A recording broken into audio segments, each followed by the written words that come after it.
Welcome back to Gopher's Workshop. I'm your host, Aaron. Ooh, spooky. Are you dead? No. Wow.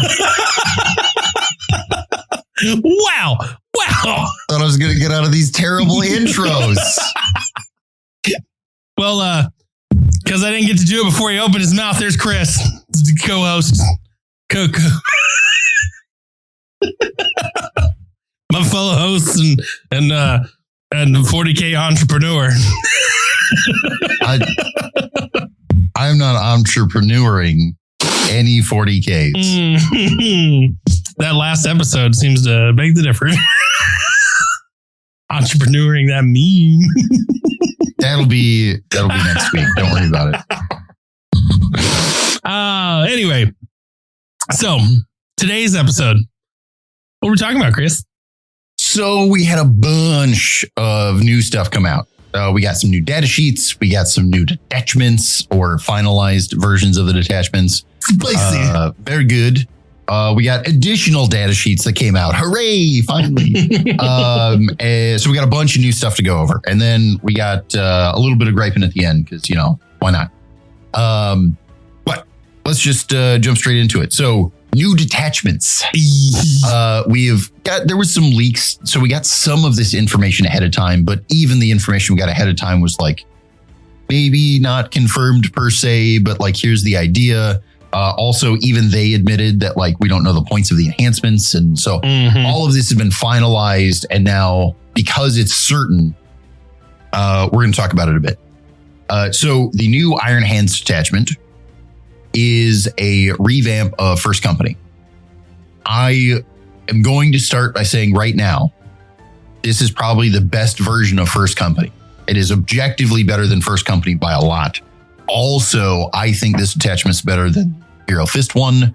But anywho, the thing that both the Imperial Fist one and this one have that makes it objectively better than First Company is the core rule got changed. The core rule for the detachment is each time a model from this army with the Oath of the Moment ability makes attack targeting the Oath of the Moment, you can reroll wound rolls of 1. First Company is once per battle, you get full rerolls. While full rerolls is better, once per battle compared to your Oath all the time, way better. I'm way happier with only rerolling ones to wound when it's every turn, all the time, with everything. I don't have to like predictively decide, is this the turn where I want to do it? It's just better. So that's the biggest thing for me. In general, this detachment is not the best detachment. There are plenty of others out there that are, I think, better. This one feels appropriately on theme, but still restrictive. Like all the enhancements are pretty restrictive to Dreadnoughts, Terminators, Vanguard veterans, Stern Guard veterans, and then Blade Guard veterans. Unlike the also Terminators, this one has Dreadnoughts as part of the keywords, whereas the Imperial Fist one, I don't believe has Dreadnought stuff. It just kind of leans heavier into the Terminators because of Lysander, which again is on theme, no complaints. But also Dreadnoughts are already pretty good in Marines. Giving them some additional buffs is probably better than giving Terminators a buff, which are okay. Fair enough. So, Iron Hands specific detachment has recalculating once per battle round after your Oath of the Moment target is destroyed if Kanakvar is in your army and on the battlefield. It's not exactly how that's worded, but that's what it means. The enemy unit, you can select one enemy unit visible to Kanakvar, and they become your next Oath of the Moment target. So this is both better and worse than Gilliman. Okay. So you don't have to predictively select your next target. You can wait till the first one's dead before you decide what you're going to put it on. The reason this matters a lot is because I've seen all-terrain players like select their 2 Oath of the Moment, right? You don't get the second Oath until the first one's dead. Same as this detachment, but when you predictively select them, let's say your dice flubbed the wrong way or the dice flubbed the right way. Now you're like, well, I didn't actually kill my first oath target until the melee phase. And I definitely thought I was going to kill him in the shooting phase. Not only does that mean that my second oath target is probably not ideal, but after I kill the first oath, I would rather have something else to like help me with Overwatch or protect me when you try to charge me, that sort of thing. This really allows you to reactively select the best target when the first oath dies. So again, if I even roll well, let's say, right? Here's my first oath. I kill it with the first Lancer. That was not my plan, but also, hooray, we did it. Now you can decide, what do I have the most line of sight on? What is going to be the best secondary target after you have more information? Generally, this is better. The obvious downside to this that's supposed to balance it out, though, is that Koenig Var has to be able to see the new oath target. There's no limit on range, which is pretty solid, but again, he has to see it. Gilliman can totally select a thing he can't see, and then that happens. But again, still not super bad because this is after the movement. This is during the shooting. He's already moved up and is probably able to see the thing he wants to go after. So in general, I think this is probably the best version of First Company by far. And I'm going to argue, well, there are trade-offs. This is probably a slightly better version of Oath, or Double Oath, I should say. Now, obviously, again, trade-offs. You don't have a Gilliman, but also Koenig Var is cheaper. Even after you take a bodyguard unit with him. Similar points now, but maybe cheaper. Whatever. Anywho. There's some solid enhancements and stuff like that here as well. Again, one of them's geared around Terminator specifically because that's what Koenig Var is. And we'll just kind of jump down to Koenig Var, I think. So as I mentioned, Koenig Var can only be attached to Terminator squads. This is to say regular Terminators as well as Assault Terminators. With this release, I could be wrong, but I didn't see an updated Assault Terminator data sheet. That is not to say we won't get one or will get one. Especially with the Crux box. Yeah, with the Crux box coming out, we're more likely to see it during then.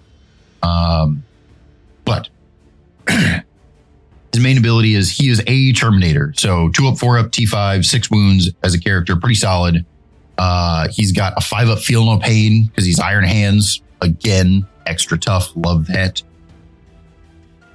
He's got a couple of abilities. The first one is each time a model in this model's unit makes an attack that targets a monster or vehicle, that attack gains lethal hits. Each time it makes a target at any other type of unit, sustained 1. Extremely solid. Where I'm really happy about this is it doesn't say while leading. Pretty happy. I cannot, and I'm not saying this is predictive. I cannot tell you how happy I'm going to be if next edition, all of the while leadings get changed to this type of wording. I am so annoyed by the lieutenant's in a unit and he gives lethal hits. Do as you're told. Hooray. Even he does lethal hits. Look at him. And then he's by himself. And now he's like, I don't know how to do that anymore. What? Anyway, I'm going to lose my mind on that. I'm just going to move on. He has a second ability at the start of the declare battle formation step. You can select. Hold on. I would like to hear what the wording is now. For this specific wording that you're talking about being super happy about. Just said it. Oh, is it? Okay, sorry. I apologize. I thought there was more to it. The way you made it sound, it was more exciting than that. Okay. Just in case we leave this in. The wording says each time a model in this model's unit makes an attack. It doesn't say while leading. So even when he's by himself, he will still benefit from this. That is actually a leader who does what he tells others to do instead of just do what you're told, not as I do. I hope all of 40K updates to this during the next edition. It won't. But continue. What's so great about this model? But I'm hoping. So his second ability is at the start of the declare battle formation step. You can select one Astartes infantry unit from your army until the end of the battle. That unit gains Scout 6. So could be himself, also could be anyone else as long as they're infantry.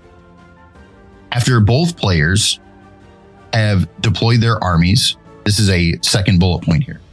After both players have deployed their armies, you can select one Adeptus Astartes unit from your army and redeploy it. When doing so, you can set that unit up into strategic reserves if you wish, regardless of how many units are already in strategic reserves.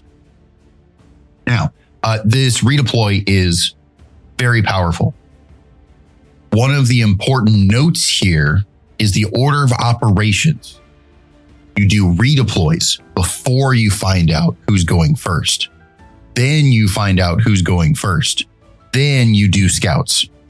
So you could, in fact, redeploy a unit, find out you're going first, and then scout up. As far as he is concerned, he is also a pretty good beat stick. He's got a strike of 5 attacks, hitting on 2s, 8/2/2, or power fist effective. This is not, it's a strike version. It's not incredibly good. It's hitting on 2s instead of 3s, unlike normal captains. Otherwise, he's a captain. That's fine. I'm not mad about this. What makes him pretty versatile is not only does that get lethals against monsters and vehicles or sustained against non, which is pretty solid because it's good elite busting, but then he also has this good sweep attack. So 10 attacks hitting on 2s at 5/2/1, which at this point, whenever you select sweep, it's guaranteed to almost not be against a vehicle. So it's also getting sustained 1 with 10 attacks. Reasonably happy about this. Again, he's not overly impressive. He's primarily a support piece with extra durability, extra, good supportability with sustained or lethals, and then also some solid redeploys and a scout. He's a support model in Terminator armor. But overall, no real complaint. Pretty happy about it. For what it's worth, for those of you that haven't seen, while this may change in the future, they did put out points update. One thing that I do want to note is because all of the points updates were effectively adding something new, not changing anything in the past, they did not color code anything. At first glance, there are no changes. You're actually looking for these new guys, whether it's Canik Var or any of the others we talk about, including detachments with enhancements. They did get added. They are the same gray as everything else. GW could have done better. But they are there, so you can go find those. I'm not going to call out points because, again, who knows if they change next week. I don't think they will, but by the time you're listening to this, the points may or may not be different. So while we're going over data sheets, I think that pretty well covers Iron Hands. We'll jump to White Scars since we're doing. Somebody's excited. So for the White Scars, we got a new character. We'll do his data sheet first. He is on a jet bike. So he is a biker man mounted. White Scars guy, he has a 12-inch move, same as other bikes. T5, same as other bikes. 3 up, 4 up, which makes sense for him being a captain on a bike. 8 wounds, reasonable. OC2, pretty happy about that, specifically because Space Marine characters generally are 1. Mm-hmm. So he's got some guns. He's got the Onslaught Gatling Cannon, which is the same that you get on the ATV. 8 attacks, hitting on 2s because he's a character instead of an ATV. 501 with dev wounds. Again, no complaints, except this. Not particularly impressive, but it's nice to have. He has some decent melee. So he's got a power sword. Also, why are you using that? He also has what they call the Storm Tooth, which is 6 attacks, hitting on 2s, strength 6 with lance, and anti-monster, anti-vehicle 4+. The answer is we're wounding on at least 4s all the time. I don't care. Pretty good. And then strength 6, like I said, AP2, 2 damage. So this is technically better than a power fist. Against a lot of things, this is probably treated as a power fist. Sometimes it's better because, again, anti-monster, anti-vehicle 4+. That's probably better than swinging at a vehicle with lance. But against all non-vehicle monster, your strength is either higher or lower, doesn't matter. With lance, you're always wounding on at least 4s, if not 3s or 2s even. So good stuff. He's got a couple of abilities. We'll start with this model's unit is eligible to shoot and declare a charge in a turn in which it advanced or fell back. That, I'm not even done with the paragraph. Incredibly good. If that unit Before you say anything else, I'm just going to go ahead and say the rest of what you're about to say doesn't actually exist. But go ahead and I'll explain when you're done. If this unit is already eligible to shoot and declare a charge in a turn at which it advanced, you get to add 1 to its advance and charge rolls made for that unit instead. So, he does have a second ability, and we'll go over that in a second. But the reason you're saying it doesn't really exist is because the detachment meant for White Scars gives them advance and charge. Yes. So with that in mind, the first sentence doesn't really exist because they already have advance and charge. Advance, fallback, charge. But if you're using that detachment, which you probably are, effectively that first rule just says add 1 to advance and charge rolls because the detachment already gives them that ability. Now, in theory, because I've talked about it with you already, there are some other detachments you could play him in that are acceptable. For example, Gladius. In general, I don't love Gladius. I understand I'm weird. It's fine. Don't worry about it. But in Gladius is a great example of once per game, you effectively get the +1 to advance and charge because the ability of that detachment is once per game get charge. So there's also other detachments where you could give them a strat in order to give them advance and charge and things like that. Again, generally is good. Now, you're going to put him with a unit of Outriders. That's all he can lead. Well, the whole thing is he has to be able to shoot and charge. And there's not really any detachments that give you the ability to shoot and charge. There are stratagems, but not really detachments, because he has to have both in order to activate the second ability. Yes. So that's my problem with it and why I say he doesn't really have it. You can get it. You can spend a CP and get a stratagem and do the whole thing. Yeah. But at that point, what's the point? I mean, unless you absolutely need to succeed this charge, then play on. But that's my whole takeaway from that. I feel like they could have done it better. And it's not to say that they can't update this slightly and fix that. Obviously, while people have kind of had the rules, they had like a paraphrased version. Yep. So now that we see the official ruling, people can start their, let's say, complaining and kind of clarify with like, it should be or shoot or and declare a charge or advance and declare a charge. You know, something like that. No, that's not true. It shouldn't be shoot and declare a charge. It should be if they could. I think they just take out shoot. Probably if they could declare a charge in a turn in which they advanced, they get +1/+1. That's probably what it should be. Yeah, in order for it to be fully functional in the White Scars detachment, that's the way it should be. We don't care that you can't shoot. You can because he leads your unit, but we don't care that you can. Yep, it's an odd one. But again, the ability to advance and charge is probably the majority of what you care about. Advancing and shooting, happy about it, no complaints. But it's my whole takeaway from this, and then we'll get to the second ability, but I do want to focus on this is sometimes what upsets me as a player is when they give us a nice shiny toy and they make it sound really nice. And then when you look at it, you go, it's not that great. I mean, you gave it to me and you made it sound like it was going to be the greatest thing ever. And I look at it now and I've played with it a little bit and it's okay. I don't know why I'm paying the points for this. Now, that being said, his points as it sits, I have no complaints. Seems fine. But also we get into like different attachments. Like you've got the Blood Angel situation we talked about before, and we've got your wolf, your Space Wolf situation. We got all these things where it's like you make it sound really good on paper. And then you hand it to me and I look at it for a few minutes and I play with it for a few minutes and I go, you know what? Actually, it's not that great. Why did you make it sound so good? And there's a couple of arguments here, right? Like the first one is obviously some, not all, some of these are specifically meant to be less shiny because we need some balance in the game. And I'm totally cool with that. Again, is it like kind of disappointing of like, man, I thought it was going to be the greatest thing I could take. And it's not. It's still good, but also it's not the greatest because they had to give me some balance.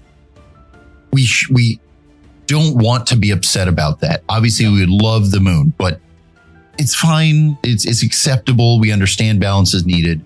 We want to have a good game where our opponent feels like we're not cheating, even when we're following the rules. Like, that's okay. Some of these are oversights, right? Like, I think this one totally is unintentional oversight. And these are the ones that I have a problem with. Right. Well, the unintentional oversights of 2 more seconds, guys. That's all I would have taken. And while that is fair, I'm willing to give them some leeway on this only because it's an unintentional oversight. And because of that, assuming they fix it, because it would be so easy to do, I'm not actually upset about this. When they don't fix it, I'll be upset. But for now, I give them a couple of weeks. They'll probably fix it. I'm not really upset. Things like the Space Wolves, where they've clearly had time. They've clearly chosen not to fix it, even though it's feels like a mistake. Now I'm upset by that. But anywho, moving on. Like I said, this unit can only lead Outriders. Yeah. Now, him leading Outriders can create one major problem. That's a big honking footprint. You're right. And it can't go through walls. Oh. So you got to start going around things. And oh boy, that's rough. But second ability, Skilled Rider. Each time a model in this model's unit makes a normal, advanced, fallback, or charge move, it can move horizontally through terrain features. So this is half a fly keyword, right? You can't move through enemy units. They could still screen you out. But boy, howdy, do you get to make the charge, because now you don't have to spend a ton of inches going around the wall. They can't say like, oh, I'm an inch off the wall, you can't touch me. Like, you're right. But also the fact that I can go through walls means that like, no, but I can like get a good angle and get behind you instead of having to do this like giant loop to get all the way around you. Super, super good. Yes. Again, I said I'm going to complain about this ability, but otherwise, love this character. Other abilities, even the cost of this character, love it. So good. Okay, so the White Scars Detachment yields Spear Point Task Force. I love GW and their name generator. Playing Wheel of Fortune, just spinning the die. Okay, so this is effectively an updated version of the Outrider Stormlance. You're right. I always call it Outrider Detachment. It was but Stormlance Detachment. So you still get Depth Astartes units are eligible to declare a charge in a turn in which they advanced or fell back army-wide. Feels great. Love it.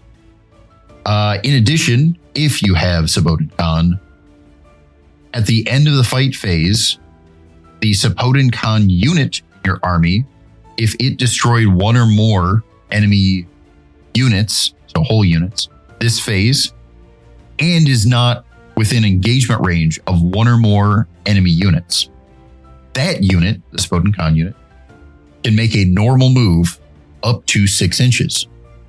Love this. You're right. So this is normal move. So to start with, this does not allow you to re-engage anything. Okay, that's fine. No complaints. But remember that it is a normal move, air quotes. So you get to go through walls because of his ability. I can charge 6 inches through a wall, fight the thing, and then go right back behind the wall. Yep. So you could use it defensively. This does not say you have to go towards enemy models or objectives or anything like that, which means you could absolutely go sideways and go, steal OC an objective away right at the end. This is very good. It is a little limiting that it only affects Sapodin Khan's unit, whereas all the other detachments feel a little more synergistic for your army. Yeah. But again, I'm not complaining about this. This feels still good for him. And the detachment itself was already pretty powerful, right? Like the Canik Var ability helps synergize with the unit. He's a support character. So it makes sense that he's supporting the rest of his list. It doesn't synergize, but also, first off, on theme, Sapodin Khan isn't a support unit. He's a beater unit, right?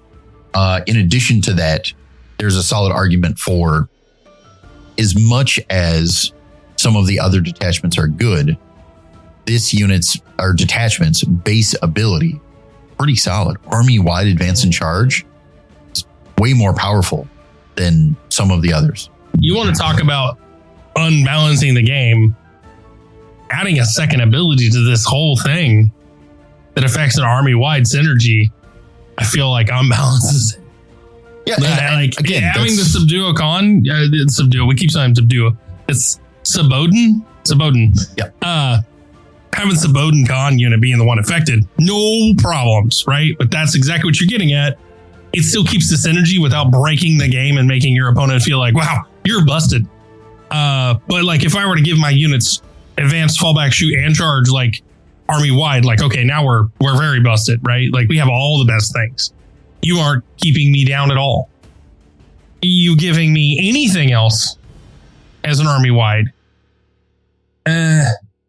I even think the +1 to wound for the oath on this one, I don't know how I feel about it yet. I think it might be a little questionable because of it. We'll find out. I don't think it's bad, and we'll go over some of that here in just a second. Yeah. So I don't think it's that bad because, so when you look at the enhancements, and even one of the enhancements, a lot of these are mounted specific. Okay. So again, they give you some leeway, right? Like this enhancement is mounted or Astartes fly vehicle, which is to basically say the flyers, which are bad, or the like storm speeder. That's it. It's like you don't get a ton of options for this. Now the stratagem is good, but it's so restrictive that, like, again, I don't know that it's that bad. There are non-mounted stratagems here that are, generic enough that can be even then, some of them are, again, gain a buff. So we'll go over one of them here. So one Adeptus Astartes unit from army that has not been selected to fight this turn. So again, it's any Astartes unit. They either get to select Lance or Lethal Hits ability. Until the end of the phase, melee weapons equipped by models in this unit have the selected ability. Okay, reasonable. If the unit is mounted, until the end of the phase, melee weapons equipped by models in this unit gain both Lance and Lethal Hits. So again, we're still being very mounted focused. Not only is mounted like a reasonable restriction, or like a strong restriction, I should say, it feels even stronger when you actually look at Space Marines as a whole. Mm-hmm. Because the reality is they don't have a ton of mounted. They have ATVs. Why would I target a single ATV with these stratagems? It just doesn't have enough dice to justify it. Then you have Outriders. Okay, reasonable, not an impressive unit, but like reasonable, especially when you start adding some of these buffs. I'm happy with it. Mm-hmm. But at no point are you going to convince me that like 6 brick of Outriders plus like a chaplain is going to be able to just murder a knight. It's not happening. So again, there's enough. Yes, it does. Baby knights. if it's your oath target, sure. But again, we're still talking about there's enough restrictions in this detachment that the fact that some of these things feel crazy, like army-wide advance and charge and fallback and charge, it seems crazy, but it's all balanced out in the end because we got restrictions elsewhere. One of the big notes for this is one of the enhancements basically changed from being mounted specific to any Astartes unit or model, excuse me. So we got a little unrestricted on one of the enhancements. Another one changed outright.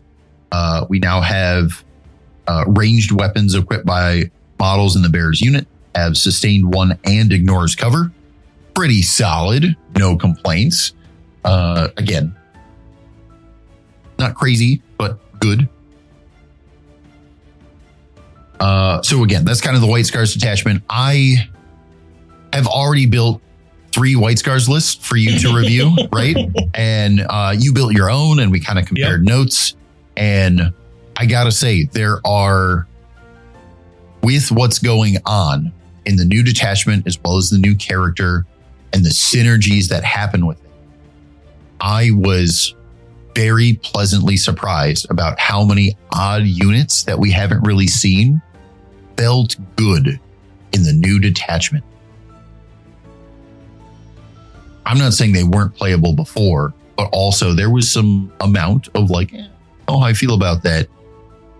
With these minor updates, this little buff here and there with a synergy that you get from Sabodin Khan himself and how he reacts with this detachment, gets extra mobility. Like, I'm pretty happy with some of the weird things we found. I agree. All right.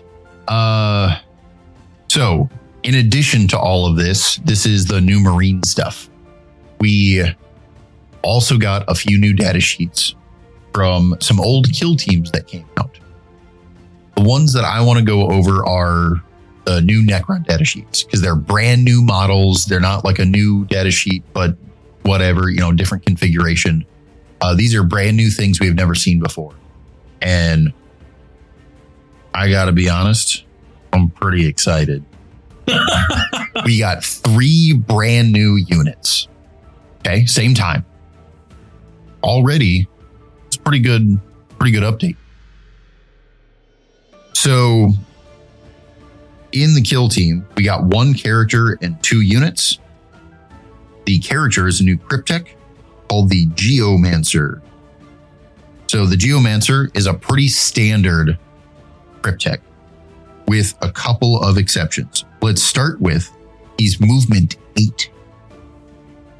Now, he's going to be leading a unit, so he's still restricted in his mobility by the fact that he has to maintain unit coherency. But that's a fast boy. His range weapons are impressive in their versatility. He has 18-inch, 2-shot, 4 up to hit, strength 8, AP2, 2 damage, Melta 2. Weird. Okay. But you know what? I say versatile because it has a different firing mode. In addition to this kind of weak Melta, but still Melta, close enough, right? He could do the other firing mode, which is 18-inch range, D6 plus 2 shots, torrent, ignore cover, 401. So he has the option to do a weak Melta, Inferno pistol, or but you say pistol, it's 18-inch range. That's longer than normal flamers. Sure. It's got basically the same profile as an Inferno pistol. It's not doing the greatest amount of damage on amount, and it's a respectable amount for a tiny gun. D6 plus 3, so you're averaging 7 shots, right? It's only strength 4, AP 0, fair, but it ignores cover, so acceptable. It's nice chaff clearing. It's not blast, which means you could, in theory, Now, this is the secondary mode, right? The flamethrower? Yeah. So you can choose between them. That's what I mean. Like, it's got the options to clear out chaff, to make your charges, or make them not want to charge you. Or it's got the Melta to deal with the scary-ish elite thing in front of you. Yeah. And because of Melta 2, you could argue it's a tank busting weapon. I don't think it is at strength 8, because I don't even know that I would argue strength 9 is tank busting half I would the still time. call it elite busting no matter what. Yep. But the Melta 2 can become very impressive, right? Like it dealing with another Necron player, let's say like a Satan Shard, right? Like the half damage halves the 2 down to 1, and then you add Melta. So it's still 3. Good. Going against things that reduce damage by 1, like Deathwing Knights, right? That's pretty solid. Generally dealing with things that are 4 wounds is not particularly fun. Like in the whole game, 4 wounds is a weird breakpoint. The fact that I could just, as long as I'm in Melta range, I have a 4 damage gun. It's already pretty good. All right. So his melee as a Cryptek is mediocre at best, which is true for all Crypteks. It's fine. He only has 2 attacks, hitting on 4s, but it's strength 8, AP 2, 2 damage. So he's got 2 power fist attacks, hitting on 4s. It's not great, but he's a Cryptek. He's not supposed to be there. Why'd you get there? Stop that. It's fine. So his abilities, he has 2 abilities. This is where I'm getting excited. So he's got 2 abilities. The first one is in your movement phase. You can select, and it just says in your movement phase, not the start. Note that you can select 1 enemy unit within 18 inches and visible to this model. 18 inches is pretty good. Also, because it's any time in the movement, that could be before you move, kind of back up. It could be after you move if you're trying to get into that 18-inch range early, right? Until the start of your next movement phase, that enemy unit is pinned. While pinned, subtract 2 from the unit's move characteristic and subtract 2 from the charge rolls made for that unit. Oh, wow. That's pretty solid. 18-inch range. All those times where I shut you down because I charged into a unit, now you get to shut down my charges. Yeah, I mean, we're talking about 2 new detachments that came out with this that are both encouraging Terminators.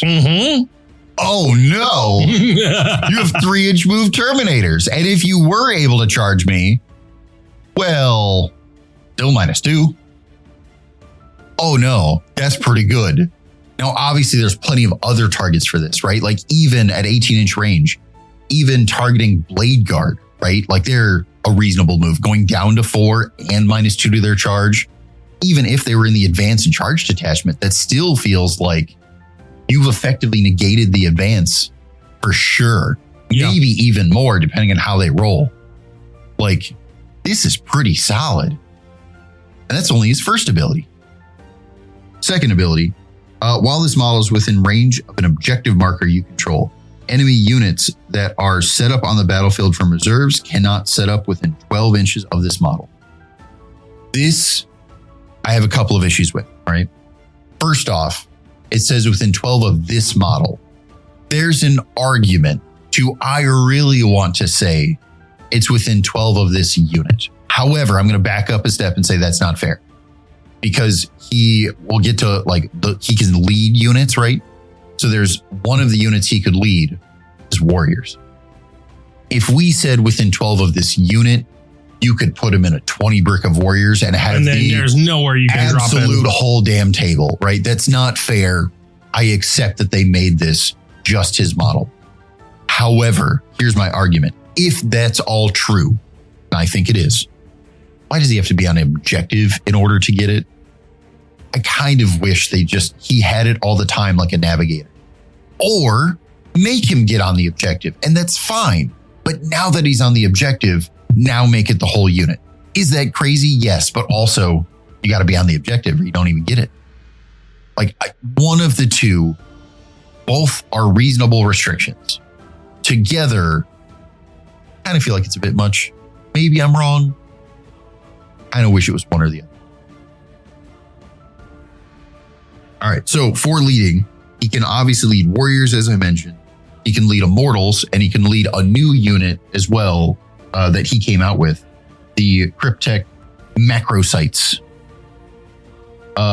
He does have the rules text, like all the other Crypteks, that while he's leading one of the units, you can also attach a royal, or he can lead the unit even if there's already a royal warden or a noble. So again, pretty reasonable. Doesn't really apply to the macro sites because the noble or royal warden would have to be able to lead that already. But for the warriors and immortals, you can double up, and that feels good. Now, he does have one more ability. Why not? It says Vanguard Protocol. While he's specifically leading the macro sites, he gains Scout 8. Now, that is obviously relevant because the macro sites already have Scout 8, and every model and unit has to have Scout in order to scout. That's fine. So let's go ahead and go touch on those guys real quick. So they're an 8-inch move. They're only T3 because they're just a little guy. 4-up save, 1 wound apiece, no invul. Obviously, they have Scout 8. Their ability is, while an enemy unit, excluding monster or vehicle, is within 3 inches, each time a model in this unit makes an attack, subtract 1 from the hit roll. This shouldn't be bad. I'm going to argue it is. Because in Necron fashion, our aura's only 3 inches.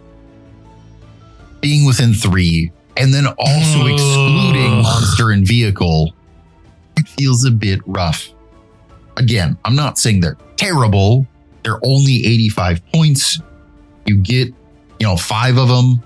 It's a nice little scoring unit. It's not the worst. It has OC. That's super important. Yep. They get to do actions. They get to hold objectives. Again, this unit is not bad. Also in Necrons, it's a move 8. You don't get a ton of fast things. You get some, but not a ton. This is your suppressor unit.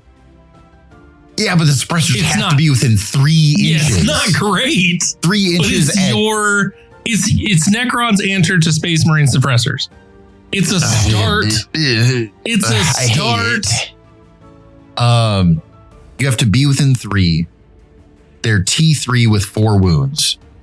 I don't love that. No, I'm not saying it is good. I'm saying it's a start.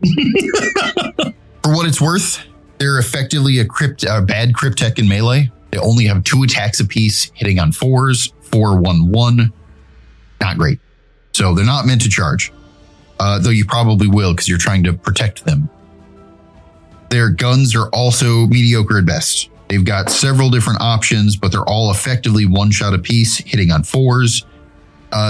Low strength, like medium to low strength, 0 to 1 AP, 1 damage apiece. It's, again, there's nothing impressive about them. I don't have a problem with them. I'm going to say, while I don't like the restrictions they were given, I'm not going to be upset about them.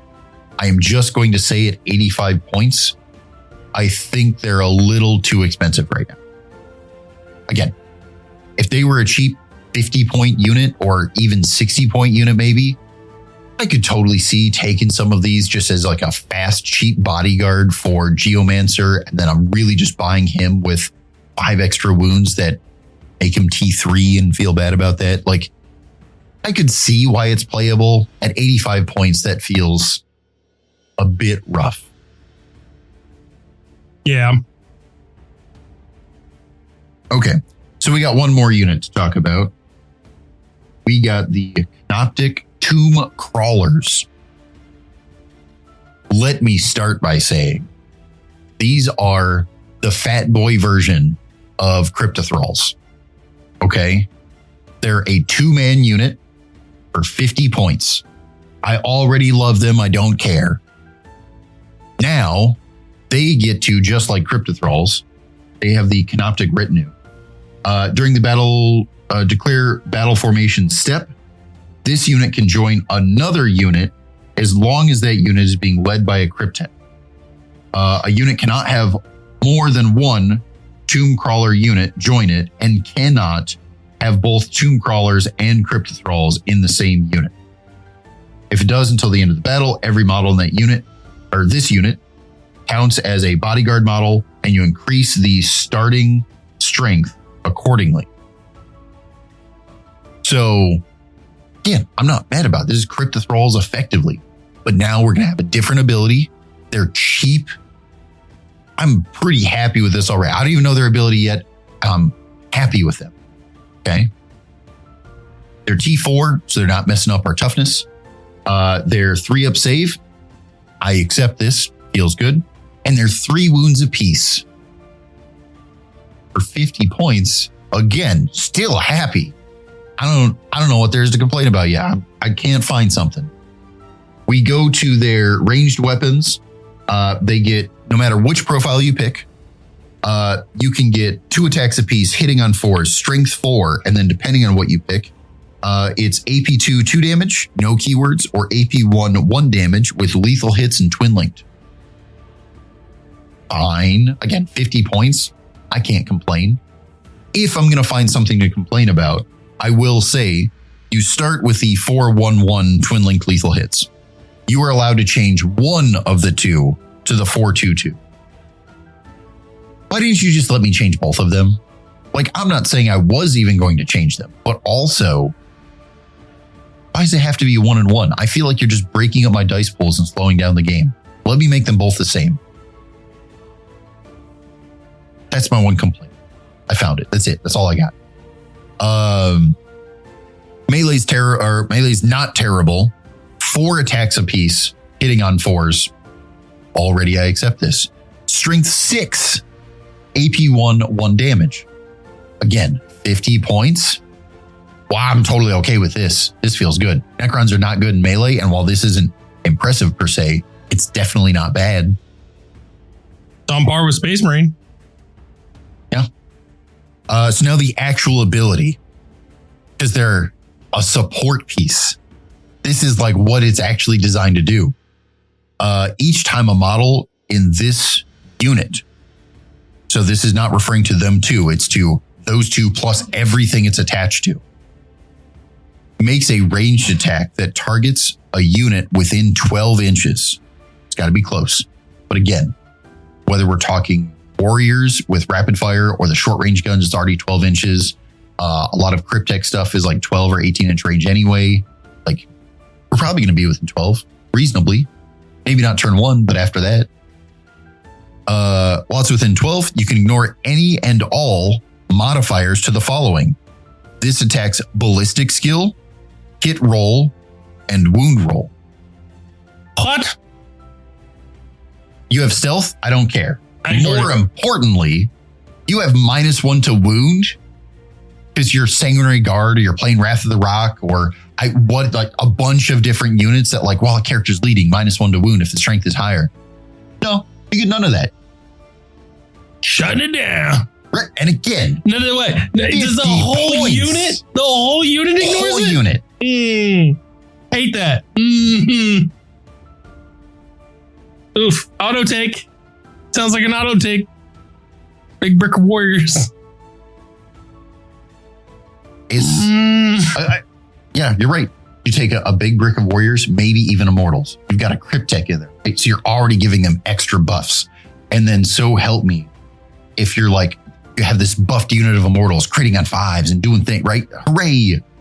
Well, now I'm going to shoot at your thing. Smoke. I mean, something. Armor Contempt. Right? Armor of Contempt would still work because that's modifying go to ground. the AP, right? But yeah, again, you don't get stealth. You don't get -1 to wound. You don't get to mess with my ballistic skill because you don't get to suppress me anymore. It's so good. For 50 points. Yeah. You can find 100 points somewhere in your lists right now and go, you know what? I don't need this. I already know you have. You've probably found 300 points. I have not updated my list yet to include these guys. There it is. However, I am. Like, at least one of my bricks is getting these guys.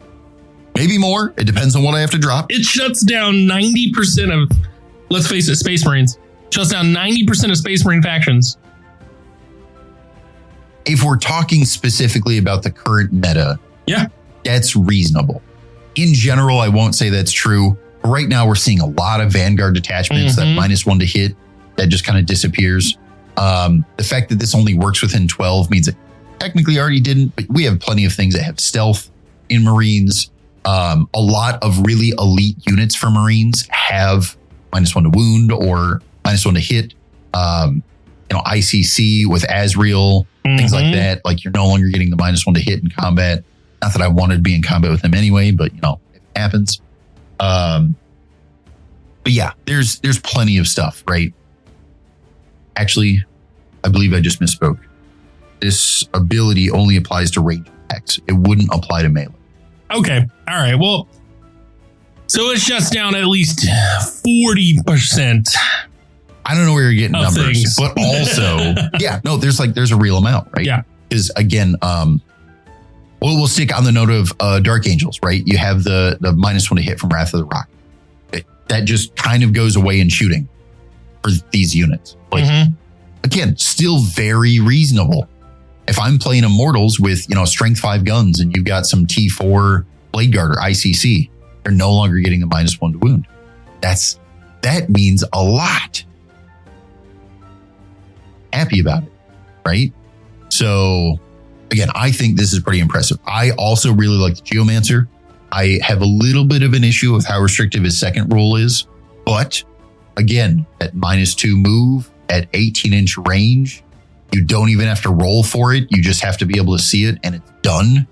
The fact that it's any time during the movement phase, so it could be before or after I move.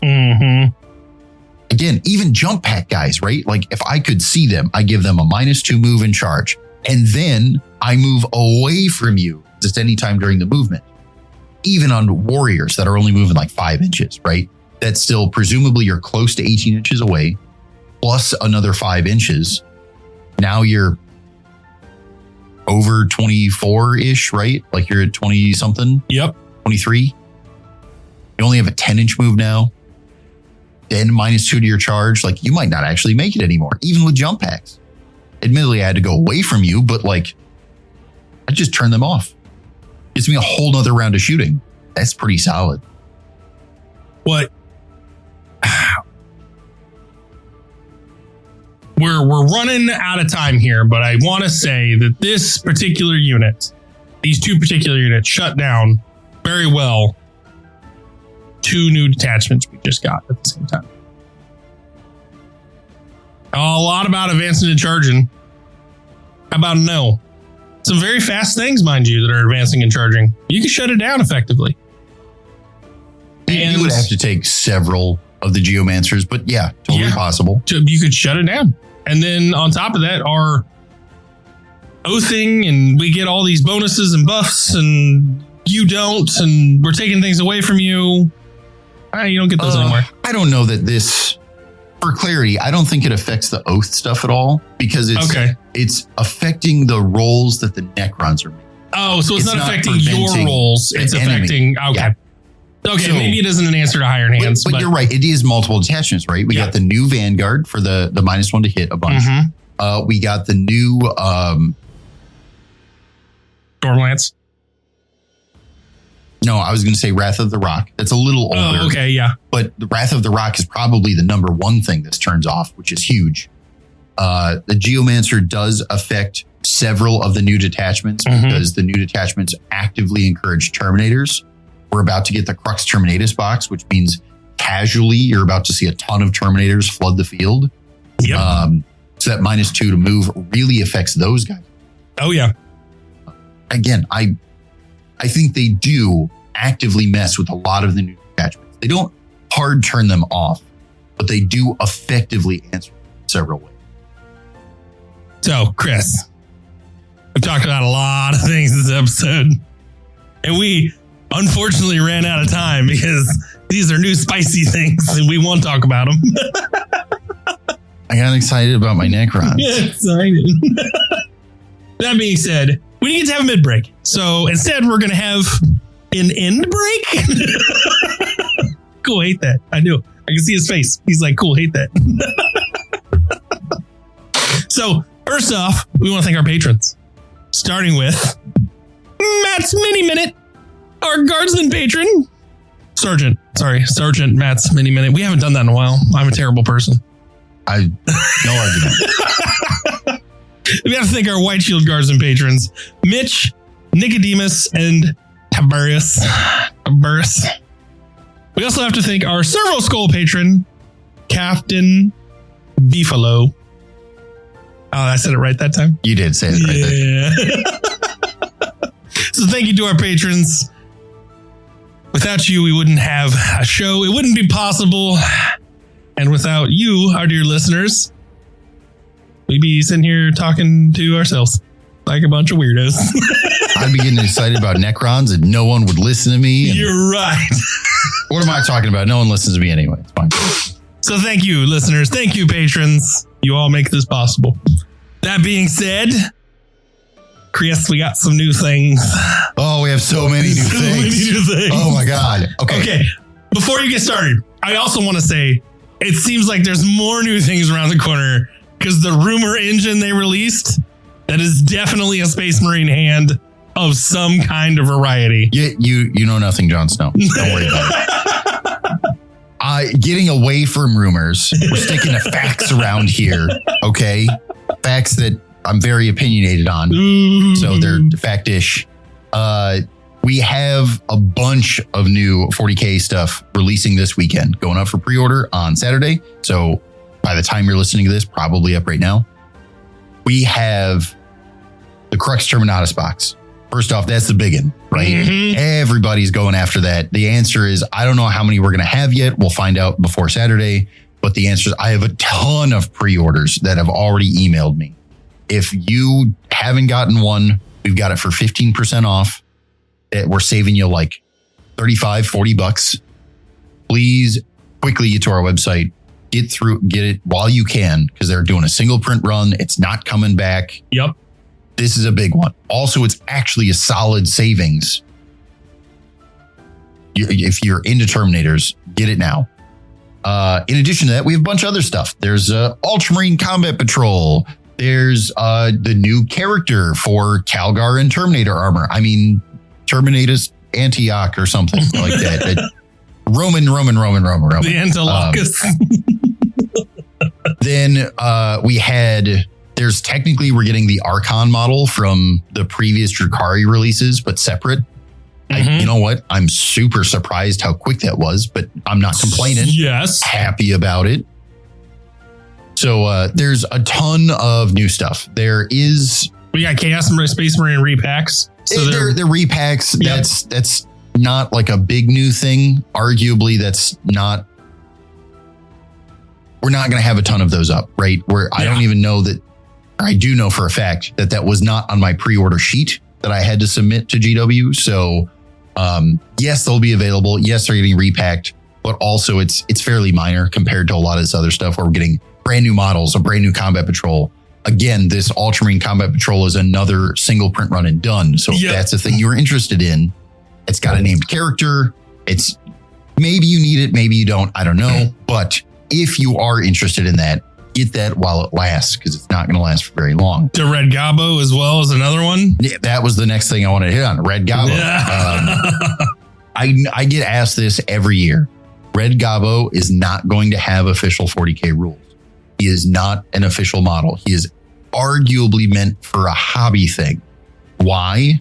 Because orcs are like the number one hobbyist, like in mass, I should say, not like individually, but in mass, like the big hobby faction is orcs.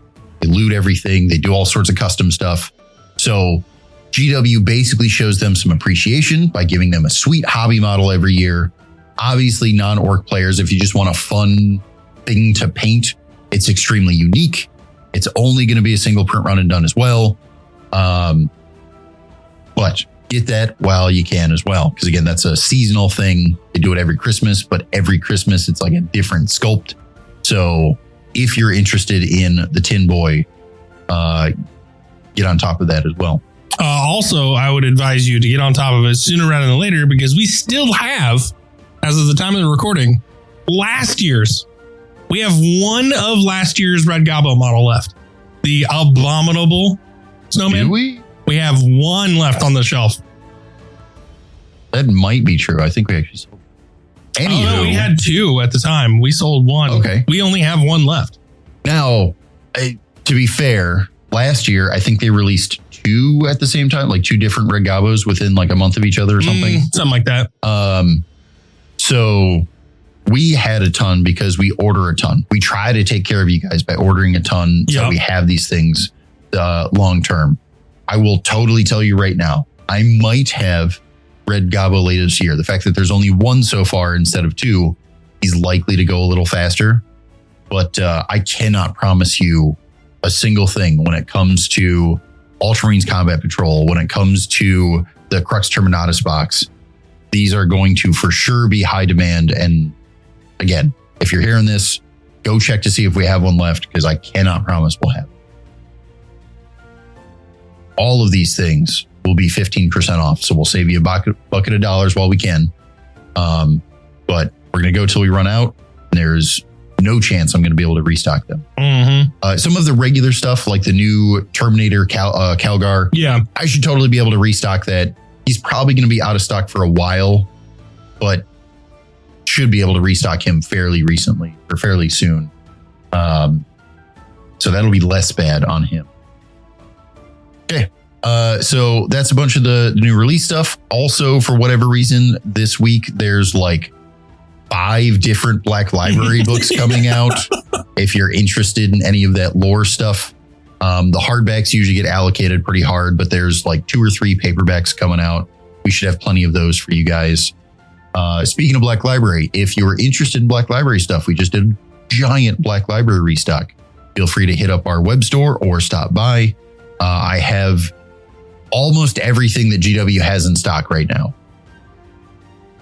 They don't keep a ton of Black Library in stock, but the ones they do keep in stock, we have a big selection for you. And I try to keep many copies of each of those in stock as much as I can. Yep. So the takeaway from this is hit us up as soon as you know what you want, because the sooner you do it, the more secure you have getting it. Normally. Yeah. And I just want to clarify, normally I would not rush anyone. If you need a thing, I will take care of you. Shoot me an email. Even if I don't have it, I'll get you the discount. Try to take care of you. Even with me saying that, this is the 1 week where I'm saying there's enough one and dones all together. You might want to hurry. It's basically twice a year. You get like one crazy release a year that feels like this, right? A bunch of things that are all single release. And then you get the Christmas boxes. Those are like the 2 things. Christmas boxes are still several weeks out, but yeah, it's like twice a year, maybe 3 times when there's a new edition. Whereas you get this, like, get it while you can. You got to rush. Oh, yeah. And unfortunately, this week's one of them. Well, with that being said, come check us out. Get your discounts. Gophermafia.com. Links in the show notes below. Yay. On that note, Chris, is there anything else you want to fill in for our dear listeners before we go? I have talked your little heads off. I will restrain myself and do some more crazy analysis in the future weeks. Ooh. Speaking of crazy stuff, next week is going to be a fun, goofy episode. I hope you all tune in if you want to laugh at really dumb things instead of the kind of more serious things that we normally talk about. Perfect too, because it'll be Halloween week when we release that episode. So that was my disappointed face. I'm glad that it's on theme, but also you didn't try for it, did you? No, I did. Happened. I did. Okay, all right. We'll see you all next time. Okay, bye. Hey everybody, it's Aaron. I want to thank you again for tuning in for this episode of Gopher's Workshop with us, hanging out and listening. Remember, leave a 5-star review. Let us know what you think. And if you feel like supporting us, you can always go to Patreon in the show notes below. Thanks. Till next time.